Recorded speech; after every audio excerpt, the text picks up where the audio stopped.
Maligayang pagbabalik sa Rai Movie Recaps. Narito na naman po tayo para sa isa na namang magandang palabas na pinamagatang The Uncanny Counter na napalabas noong 2021. Ito ay patungkol sa isang binatilyo na isang araw ay bigla na lang naging pinakamalakas na counter na siyang tagahuli ng mga evil spirit na sumasanib sa mga tao. Kaya't ano pa ang ating hinihintay? Sit back, enjoy and relax labyo. Nagsimula ang palabas sa pagpapakita ng isang batang lalaki na nagngangalang Somon. Siya ay sinusundo ng kanyang mga magulang mula sa bahay ng kanyang lola. Ito ay dahil sa ang kanyang mga magulang ay mga detective dahilan para mawalan sila lagi ng oras para alagaan siya at nagpa siya na ipagkatiwala muna siya sa kanyang lola. Nangako ang kanyang mga magulang na isasama si Somon sa bakasyon tuwing weekend bilang kapalit ng kanilang paghingi ng tawad kay Somon dahil walang oras ang kanyang mga magulang sa kanya. Ngunit sa gitna ng daan ay bigla na lang nakatanggap ng isang tawag ang kanyang ama mula sa kaibigan niya na isa ring detective. Nasabihan siya nito na mag-ingat at maging mapagmatsyag. Pero sa mga pagkakataon na yon ay bigla na lang lumitaw ang isang truck dahilan para mabangga at tumilapon ng kotseng sinasakyan nila. Dahil sa aksidenteng ito ay parehong idineklara na patay na ang mga magulang ni Somon, habang si Somon ay nakaligtas, ngunit nabali ang kanyang binti, kaya hindi na siya makakalakad pa ng normal. Dito ay nalaman nating planado ang aksidenteng ito dahil merong isang misteryosong lalaki ang lumapit at sinigurado nito kung patay na ba talaga ang mga magulang ni Somon. Sa ibang lugar ay idineklara ring patay ang kaibigan ng tatay ni Somon na tumawag sa kanyang ama kanina dahil nahulog ito mula sa isang mataas na gusali. Dito natin mahihinuha na ang insidente ay maaaring may kaugnayan sa kanilang trabaho bilang mga detective at tiyak na ang salarin ay isang kriminal na ayaw na mabunyag sa kanila ang sikreto ng kanilang krimen. Nang isagawa na ang mga kaukulang pag-iimbestiga sa aksidente na kinasangkutan nila Somon ay wala silang makitang ibang mga impormasyon kaya napagpasyahan nila na ideklara ito bilang aksidente lang talaga. Lumipat ang eksena sa 7 taon na ang lumipas, sa ngayon ay teenager na si Somon na nakatira parent kasama ang kanyang lola at lolo, ngunit ang kanyang lola ay nakaranas ng demensya dahil sa katandaan na nito. Ngunit hindi sumusuko si Somon at palaging nabubuhay ng masaya araw-araw kahit na ang kanyang mga binti ay may kapansanan. At pagkatapos ay ipinakilala sa atin ang dalawang kaibigan ni Somon na laging kasama niya sa bawat saya at kalungkutan.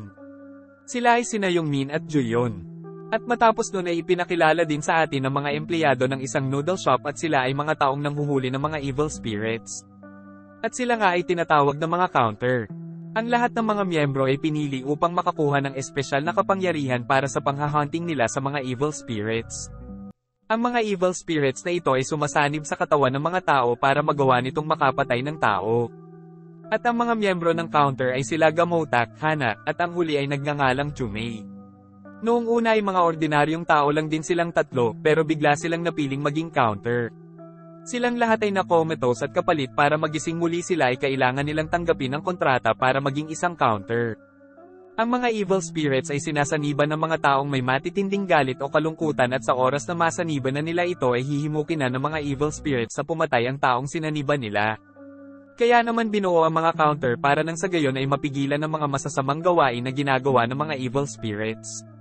At para na din masumo nila ito at mapadala sa afterlife.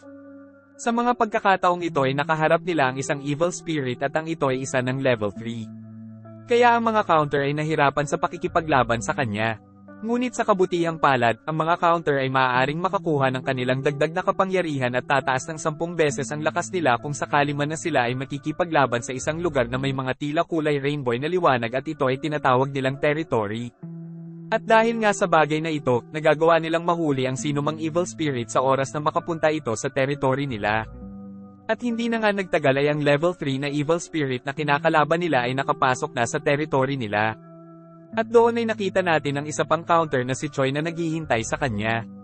Nagkaroon silang dalawa ng mainit na labanan ngunit bigla na lamang nawala ang territory kaya muling nanambalik sa dati ang lakas ni Choi dahilan para magawa ng evil spirit na ito na matalo siya at higit pa doon ay napatay niya si Choi at nakain ito ang soul niya. Nakita natin na matapos niyang kainin ang soul ni Choi ay lumakas pa siya ng husto at ang espiritu namang nakasanib kay Choi ay nakakawala at sa ngayon ay kailangan niyang makahanap ng bagong katawan para saniban. Ngunit sa hindi inaasahang pagkakataon ay bigla na lang nakapasok ang espiritong ito sa katawan ni Somon. At kinagabihan nun ay bigla na lang nanaginip si Somon at nakita niya ang isang matandang babae na nagngangalang Wijen pero hindi niya alam kung sino ito. Kinabukasan ay nang nagising si Somon ay nakakita siya ng mga itim na spot sa kanyang mga daliri, agad na sinubukan ni Somon na tanggalin ito pero ang ginamit niyang toothbrush ay nasira. Matapos noon ay nang nasa paaralan na sila ay nakita niya ang kaibigan niyang si Yongmin na binubuli. Dito ay nakita natin na walang ni isang mag-aaral doon ang nangahas na magsumbong dahil ayaw nilang sila naman ang pagtuunan ng pansin ng mga bully. Pero sila Somon at Juyon ay hindi na nahimik at agad na umaksyon. Nang matapos yun ay nakilala natin na ang isang bully doon ay nagngangalang Shin Hyuk at hindi nga siya nabigyan ng kaukulang parusa sa ginagawa niya dahil siya pala ay ang anak ng mayor sa lugar nila. Dahil sa ginawa ni Somon kanina ay hinarang siya nila Shin Hyuk dahil nais niyang maghayganti sa ginawa nitong pagsusumbong kanina. Nabugbog nila si Somon ng husto pero bigla na lamang dumating ang isa sa mga counter at yun ay si Hana. Tinulungan niya si Somon at madali niyang nabugbog ang mga nangbubuli. Matapos nun ay inanyayahan ni Hana si Somon sa kanilang headquarters. At dito ay nalaman natin na ang pinakang headquarters ng mga counter ay ang isang noodle shop na sikat sa lungsod nilang ito. Matapos noon ay nakita natin na nai-welcome nila Miss Cho at Motak si Somon at doon ay napaliwanag din nila ang lahat ng tungkol sa nangyari sa kanya. Kahit na narinig na niya ang mga paliwanag ay hindi pa din naniniwala si Somon.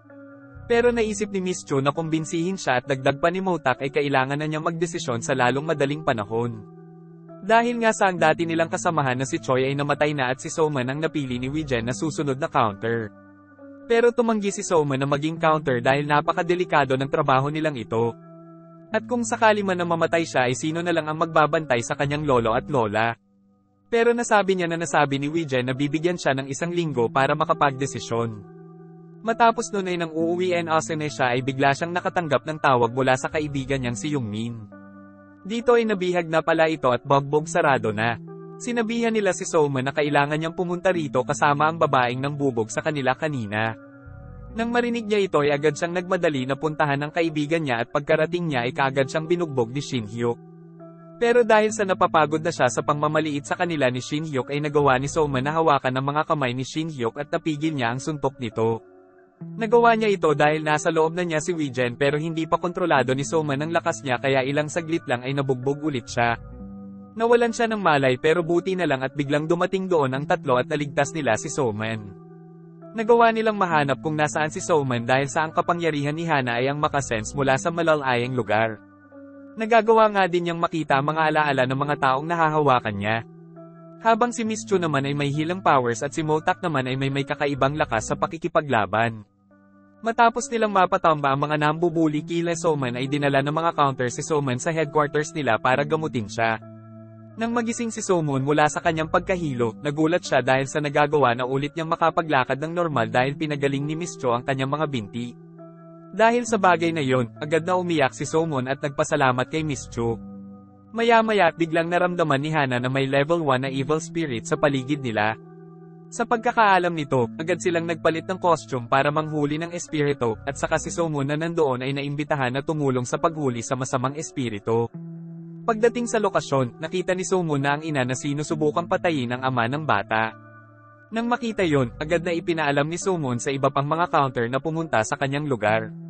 Pagkatapos ay sa lakas at tapang ni Somon, sa wakas ay nailigtas niya ang bata, pati na rin ang evil spirit ay nahuli. Matapos ang pangyayaring yon ay natuwa ng husto ang lahat kay Somon dahil nagawa niyang maligtas ang bata sa unang beses niyang sumalang sa trabaho. At pagkatapos ay bago umuwi, binigay ni Miss Cho ang pang-counter costume kay Somon, at hiniling sa kanya na pumunta bukas ng umaga, kung gusto talaga niyang sumali sa counter. Sa gabi, nanaginip si Somon at doon ay muling nakita niya si Wijen. Doon, gumawa ng deal sina Somon at Wijen, kung saan kung tatanggapin ni Somon ang pagiging counter, at magampanan ng mahusay ang kanyang mga tungkulin, ay dapat bigyan ni Wijen si Somon ng pagkakataong makita muli niya ang kanyang mga magulang. Nang marinig ito, pumayag si Wijen, at sa wakas ay nagpa siya si Somon na sumali sa mga counter. At kinabukasan, pumunta agad si Somon sa park na nakasuot ng counter costume na nagpapahiwatig na handa na siyang sumali sa mga counter. Ngunit bago isagawa ang kanyang misyon, kailangan munang sanayin si Somon para kontrolin ang kanyang lakas. Matapos nun ay nakita natin na nagawa na niyang lumaban sa mga bully sa kanilang paaralan. At nang papauwi na nga siya sa klase ay nakatanggap siya ng tawa mula kay Hana at sinasabi nito na kailangan niyang sumama dahil meron silang huhulihing evil spirit. At pagkatapos ay dumating ang mga counter sa lugar doon. Naramdaman ni Hana ang aura ng evil spirit sa paligid. Ngunit dahil napakalaki ng lugar, napagpasyahan nilang maghiwa-hiwalay upang hanapin ito. Doon, nakuha rin ni Somon ang ideya na binubugbog ng evil spirit ang isang matanda, kahit na patuloy na nagmamakaawa ang matanda. Ngunit ang matanda ay pinatay pa rin ng evil spirit. Labis na natakot ang babae na anak ng matanda nang makita siya at sinubukang tumakas doon. Ngunit sa kasamaang palad, siya ay nahuli at malapit ng patayin. Ngunit nang hawakan makakuha na ng bakal ang evil spirit ay muntik na niyang matamaan ang babae. Buti na lang at dumating si Somon at napigilan siya.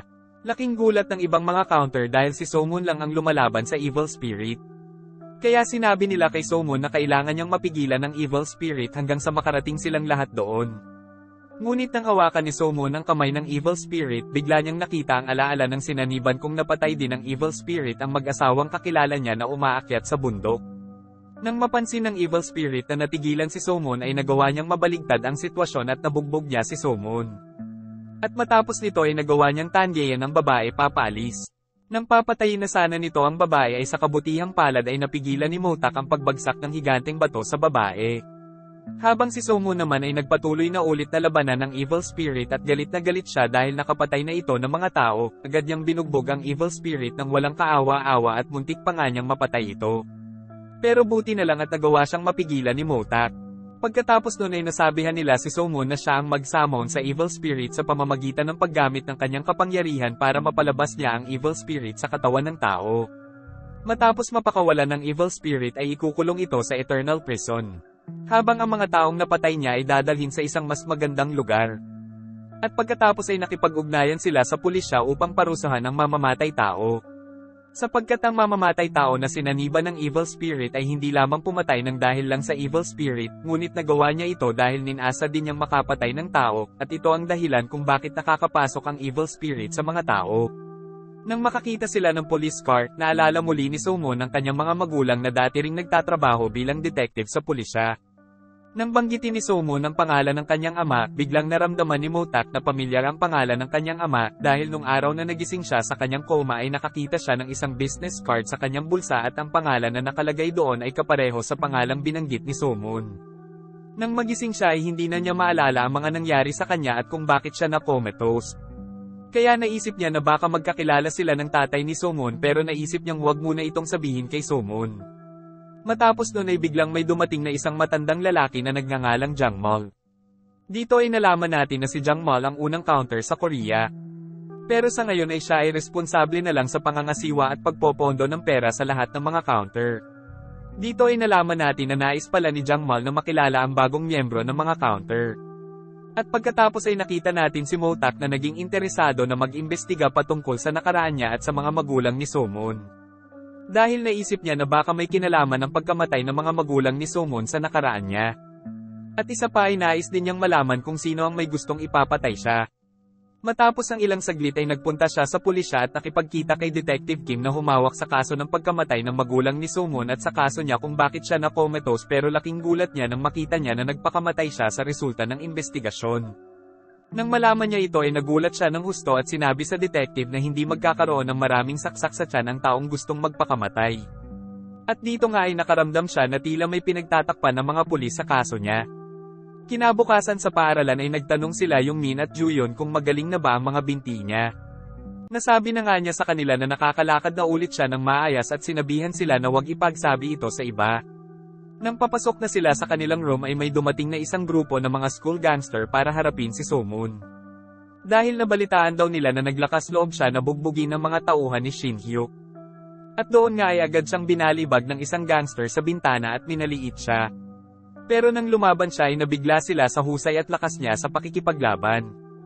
At pagkatapos ay sinabihan ni Somon ang lahat na hindi na nila dapat saktan pa ang mga kaibigan niya at ang sino mang estudyante. Nagmadaling nag-alisan ng mga ito dahil sa takot, pero kinagabihan ay nakatanggap ng tawag si Somon.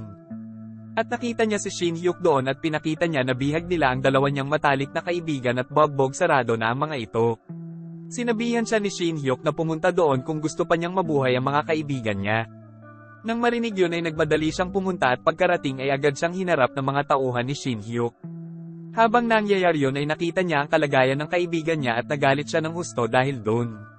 Biglang lumitaw ang mga liwanag ng teritoryo nila kaya't lumakas pa ng 10 beses si Somon. Habang nangyayari ito ay naramdaman ni Wijen na hindi nakokontrol ni Somon ang kanyang emosyon. Kaya't tinawagan ng iba pang mga counter para hanapin nila si Somon. Dahil kung hindi siya mapipigilan ay magagawa niyang makapatay ng tao. Nakita natin na binugbog ni Somon ang lahat ng nandoon hanggang si Shin Hyuk na lang ang natira. Pero nalamon na siya ng galit at walang humpay na pinagsusuntok ang mukha nito. Maya-maya, dumating ang mga counter at agad na pinigilan si Somon na huwag siyang patayin, dahil kung mapatay ni Somunita ay matatanggal ang kontrata niya bilang isang counter dahil ipinagbabawal sa kanila ang paggamit ng kapangyarihan para sa pagpatay at paghihiganti. Maya-maya, dumating ang mga pulis doon. At pagkatapos ay si Hana na narinig iyon ay agad na niyaya si Somon na tumakas kasama nila. Pero ayaw ni Somon dahil gusto niyang tanggapin ang parusa ng kanyang ginawa. Hindi nagtagal, dinala si Somon sa istasyon ng pulisya kasama ang ibang mga tao. Pero dito, makikita na si Somon lang ang hindi nasugatan. Na naging dahilan upang agad na akusahan ng pulisya na si Somon ang may kagagawa ng kaguluhang ito. Maging ang mga magulang ng mga gangster ay inakusahan at sinaway din si Somon dahil sa ginawang pambubugbog sa kanilang anak. Isa pa, mayayaman pala ang mga magulang nila kaya ayaw nilang maging malaya si Somon ng ganoon lang. Ngunit sa kabutihang palad, biglang dumating si Jangmal at sinabi niya sa kanilang lahat na siya ang guardian ni Somon. Si Jangmal ang pinakamayamang tao sa lungsod na ito at syempre ay nagawa niyang patahimikin ang lahat ng mga magulang doon. Dagdag pa ay nagawa ni Hana na dalhin ng mga ebidensya na si Shin Hyuk at ang kanyang gang ay dinukot ang dalawang kaibigan ni Somon. Dahil dito ay napalaya na si Somon. Nang mahatid na siya pauwi ay naisip ni Somon na sabihin sa kanyang lolo at lola na gumaling na ang mga binti niya. Pagkarinig nito, talagang tuwang-tuwa sila dahil nalulungkot sila na makita ang apo nila na nahihirapan maglakad. At pagkatapos ay nagsagawa ng pagpupulong ang mga espiritu tungkol sa insidente na ginawa ni Somon noon. Pagkatapos ay naisip ng isa sa mga espiritu na nagngangalang Giran na ang mga aksyon ni Somon ay lumabag sa mga patakaran ng mga counter, kaya naisip niya na si Somon ay dapat na paalisin mula sa pagiging counter. Pero sa kabutihang palad, dumating ang mga miyembro ng counter at ipinaliwanag ang lahat kung saan ginawa lamang iyon ni Somon dahil gusto niyang tulungan ang kanyang matalik na kaibigan na nabuli, at hindi niya napigilan ang kanyang galit. Nang marinig iyon sa wakas, lahat ng mga espiritu ay muling nagbigay ng pagkakataon kay Somon na maging mas mahusay na counter. At pagkatapos ng susunod na araw, sinabi ni Miss Cho at Hana kay Motak ang tungkol sa pagkamatay ng mga magulang ni Somon na may kaugnayan sa kanya, at pagkatapos ay si Motak na nakakita na ang kaso ay mukhang kakaiba, at dapat na imbestigahan pa. Idinagdag din ni Hana na nung magawa niyang makita ang nakaraan ni Somon ay nakarinig siya ng isang boses at mukhang pinatay ang mga magulang ni Somon. At saka nagkasundo silang lahat na huwag munang sabihin kay Somon dahil kailangan pa nilang ungkatin ang kaso. Sa kabilang banda, si Somon na nagwawalis sa labas ng tindahan ay biglang nakakita ng liwanag tulad ng sa territory nila. Agad na hinawakan ito ni Somon at naisip na paglaruan. Pero nagulat ang ibang mga counter dahil hindi nila nagagawang mahawakan ito. Dahil doon ay ipinagpalagay nila na si Somon ay may pambihirang kapangyarihan na makontrol ang territory nila. Makalipas ang ilang mga araw ay muling nakaramdam sila ng isang evil spirit. At ito ay isang level 3. Makalipas ang ilang saglit ay nagawa na ni Somon na masundan ng evil spirit pero nalaman ng evil spirit na sinusundan siya kaya agad niyang inatake si Somon at nawalan nga siya ng malay. Ngunit sa kabutihang palad ay nakapasok na si Hana sa elevator at agad na sinipa ang evil spirit. Pero dahil sa level 3 na ito ay nahirapan siyang talunin ito at nasasakal na siya nito. Maya-maya lang ay bigla nang dumating si Motak at agad na sinuntok ang mukha nito. Nawalan ito ng malay pero nang susubukan na niyang i-summon ito ay biglang dumating ang mga pulis. Dahilan para mahuli ang babaeng sinaniban at hindi nila nagawang ma-summon ang evil spirit. Sa sumunod na eksena ay nakipagkita ulit si Motak sa detective at nagtanong muli tungkol sa kaso niya. Pagkatapos ay nasabi ni Motak kung nakakuha ba siya ng ilang mga ebidensya sa kaso ng isang babaeng namatay na nagngangalang Yongnim. Pero nasabi niya na wala at naisip na lang nila na puntahan ng tirahan ni Yongnim para imbestigahan iyon. Nakahanap sila ng mga blood samples doon na nagpapakita ng isang ebidensya ng pagpatay. At sa kabilang lugay naman ay nakita natin si Hana na bumisita sa dati nilang bahay. Dito ay nalaman natin na meron siyang masayang pamilya dati at naglaho na lang ito bigla nang mamatay silang lahat at siya na lang ang natira. Matapos noon ay nagpakita si Somon na sinusundan si Hana at nagulat silang dalawa dahil nakita nila na may mga batang nakatira sa dating bahay nila Hana. Kaibigan ni Somon ang isa dito at nasabi nito na lumaya sila sa bahay ng tatay nila dahil lagi itong galit sa kanila. Matapos nun ay tinawagan ni So-moon si Motak at tinanong kung maaari bang pansamantalang patirahin ng dalawang bata sa noodle shop. At hindi nagtagal ay biglang nakapasok doon ang mga masasamang tao at naisip nilang tatlo na lumaban sa kanila. Sa isang sasakyan ay nakita natin ang tila leader nila at siya ay si Changjo at naisip ni Motak na puntahan ito. Dito ay nalaman natin na ang lalaking ito pala ang salarin at siya ang sumaksak sa tiyan ni Motak bago siya makomatose. Unti-unting bumalik ang alaala ni Motak at nagsimulang maalala ang mga pangyayari. Iniisip niya kung kamukha ba ng lalaking ito ang lalaking sumaksak sa kanya. Nang mamukhaan ng lalaki si Motak ay natakot siya ng husto at nagmadaling tumakas. Hindi niya alam kung bakit buhay pa si Motak dahil ang alam niya ay namatay na ito 7 taon na ang nakararaan. Pero agad nga siyang nabugbog ni Motak at nawala ng malay. At dito na nga nagtatapos ang palabas natin para sa araw na ito. Maraming salamat sa panunood.